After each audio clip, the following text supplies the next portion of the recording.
আল্লাহর কাছে যখন জান্নাত চাবা, ছোটটা চেও না, বড়টা চাও। 8টা স্টেজ আছে জান্নাতে। এক একজনের আমল অনুযায়ী এই জান্নাতে ঢুকবে।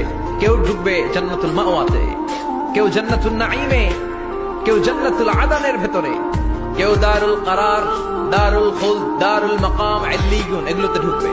আমরা সবাই যেন জান্নাতুল ফেরদাউসের অধিবাসী হতে পারি। সূরাতুল মুমিনুনের শুরুতে আল্লাহ তাআলা মুমিনদের 7টা গুণের কথা বলেছেন। আল্লাহ বলেছেন, উলাইকা হুমুল ওয়ারিসুন আল্লাযীনা হুম ইয়ারিসুনাল ফিরদাউসা হুম ফিহা খালিদুন।